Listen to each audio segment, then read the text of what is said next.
Pabrik kelapa sawit ketika menghasilkan CPO akan menghasilkan juga beberapa limbah biomasa, yaitu satu adalah tandan pohon sawit, kemudian cangkang sawit, sabut, dan limbah cair yang sering disebut dengan pome.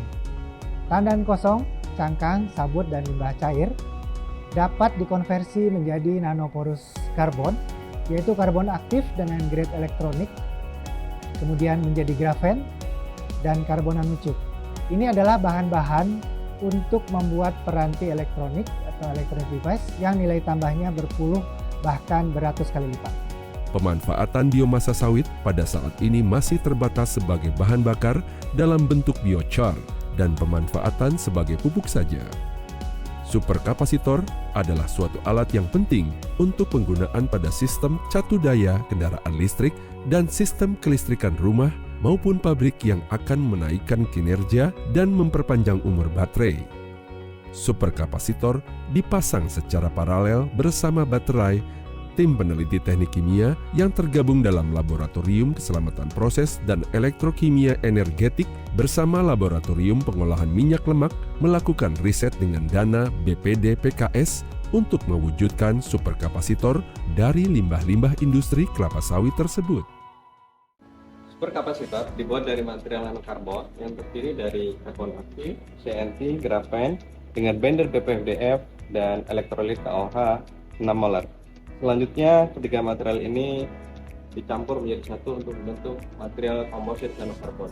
Berikut adalah alat Planetary Ball Mill yang digunakan untuk mencampurkan ketiga material tersebut. Proses mixing dilakukan selama 4 menit untuk memperoleh campuran yang homogen.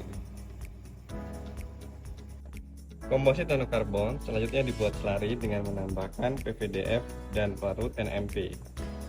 Proses pencampuran dilakukan dengan vacuum mixer, dilakukan selama 3 menit.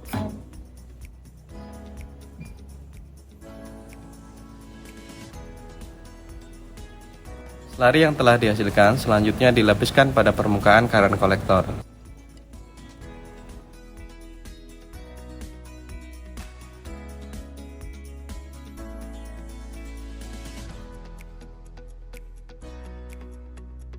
Potongan current collector dan lapisan elektroda selanjutnya dikeringkan dalam oven.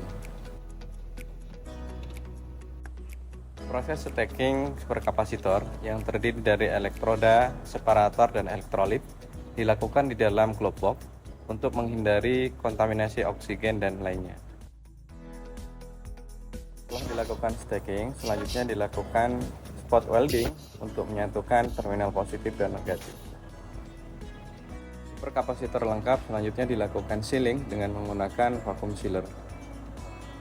Beberapa modul selanjutnya kita tempatkan di dalam casing untuk memperoleh pack modul dengan jumlah volt tertentu.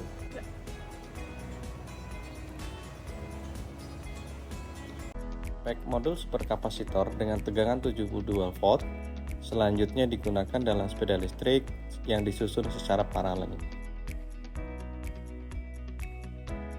Dengan pemasangan superkapasitor, kinerja sepeda listrik meningkat 10% dari semula.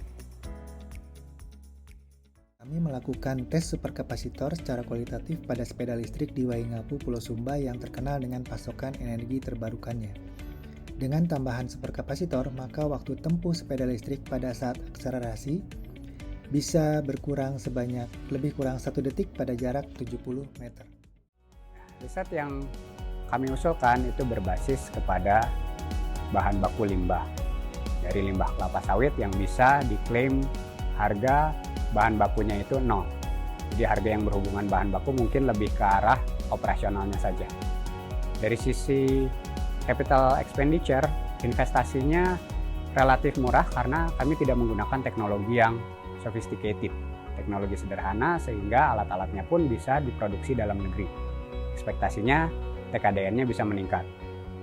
Dari sisi operational expenditure, kami tidak menggunakan bahan kimia yang mahal serta tidak menggunakan energi yang terlalu tinggi sehingga kita bisa meredam OPEX yang relatif rendah.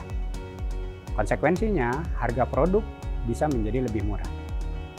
Jika dibandingkan dengan harga komersial, sebagai contoh superkapasitor 500 farad saat ini berkisar Rp50.000. Untuk sisi produk yang kami hasilkan mungkin bisa mengejar di harga Rp30.000. Sekalipun dari sisi dimensi mungkin sedikit lebih besar, namun dari sisi berat, karena kami tidak menggunakan logam sama sekali, itu bisa jauh lebih ringan sehingga cocok untuk aplikasi mobile ataupun portable. Hal menarik lagi, penggunaan bahan baku berbasis karbon ini bisa digunakan untuk seluruh aplikasi elektrokimia. Salah satunya elektroda baterai, digunakan untuk elektroda elektrolisis, atau bahkan untuk CO2 capture yang saat ini sedang booming mengejar konsep green energy.